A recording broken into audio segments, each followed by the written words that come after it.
ಇವತ್ತಿನ ವಿಡಿಯೋದಾಗ ನಾನು ನಿಮಗೆ ತಿಳಿಸ್ಕೊಡ್ತೀನಿ ರೀ ಸಸ್ಟೈನ್ 200 mg ಕ್ಯಾಪ್ಸೂಲ್ ಬಗ್ಗೆ. ಸೊ ನೋಡ್ರಿ ಈ ರೀತಿ ಇದ್ರ ಪ್ಯಾಕೇಜಿಂಗ್ ಇರ್ತೈತಿ. ಇವು ಕ್ಯಾಪ್ಸೂಲ್ಸ್ ರೀ 10 ಕ್ಯಾಪ್ಸೂಲ್ ಸ್ಟ್ರಿಪ್.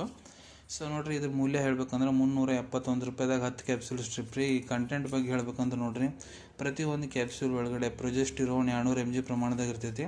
ಸೊ ಈ ಡಾಕ್ಟರ್ ಯಾಕೆ ಬರೆದು ಕೊಟ್ಟಿರ್ತಾರೆ? ಸೊ ನೋಡ್ರಿ ಮಹಿಳೆಯವರಿಗೆ, ಗರ್ಭವತಿ ಮಹಿಳೆಯವರಿಗೆ ಅವ್ರಿಗೆ ಪ್ರೆಗ್ನೆನ್ಸಿ ಮೇಂಟೈನ್ ಮಾಡ್ಲಿಕ್ಕೆ ಬರೆದು ಕೊಟ್ಟಿರ್ತಾರೆ. ಯಾರಿಗೆ ಮೊದಲು ಯಾವಾಗಾರ ಅಬೋರ್ಷನ್ ಮಿಸ್ಕ್ಯಾರೇಜ್ ಆಗಿರ್ತೈತೆ ನೋಡ್ರಿ, ಅದು ಈ ಟೈಮ್ನಾಗ ಮತ್ತೆ ಹೊಳ್ಳಿ ರಿಪೀಟ್ ಆಗಬಾರ್ದು ಅಂತ ಬರೆದು ಕೊಟ್ಟಿರ್ತಾರೆ. ಈ ಕ್ಯಾಪ್ಸೂಲ್ ಏನು ಮಾಡುತ್ತೆ, ಪ್ರೆಗ್ನೆನ್ಸಿನ ಮೇಂಟೈನ್ ಮಾಡ್ಲಿಕ್ಕೆ ಕೆಲಸ ಮಾಡ್ತೈತಿ.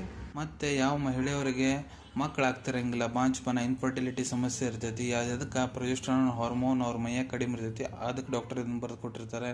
ಇಲ್ಲ ಮಹಿಳೆಯರಿಗೆ ಪ್ರೀ ಮೆನ್ಸ್ಟ್ರುವಲ್ ಸಿಂಡ್ರೋಮ್ ಸಮಸ್ಯೆ ಇತ್ತಂದ್ರೆ, ಅಬ್ ನಾರ್ಮಲ್ ಯೂಟ್ರೈನ್ ಬ್ಲೀಡಿಂಗ್ ಇತ್ತಂದ್ರೆ, ಇಲ್ಲ ಹಾರ್ಮೋನಲ್ ರಿಪ್ಲೇಸ್ಮೆಂಟ್ ಥೆರಪಿದಾಗ ಬರೆದು ಕೊಟ್ಟಿರ್ತಾರೆ. ಇಲ್ಲ ಮಹಿಳೆಯವರಿಗೆ ಸೆಕೆಂಡ್ರಿ ಅಮೆನೋರಿಯಾ ಅಂದ್ರೆ 4-5 ತಿಂಗಳು ಮುಟ್ಟು ಆಗ್ಲಾರ್ದಂಗೆ ಇರೋದು, ಆ ಸಮಸ್ಯೆ ಇತ್ತಂದ್ರೆ, ಇಲ್ಲ ಮೆನೋಪಾಸಲ್ ಡಿಸಾರ್ಡರ್ದಾಗ ಈಸ್ಟ್ರೋಜನ್ ಪ್ರೊಜೆಸ್ಟರಾನ್ ಕಾಂಬಿನೇಷನಾಗ ಇದನ್ನು ಬರೆದು ಕೊಟ್ಟಿರ್ತಾರೆ.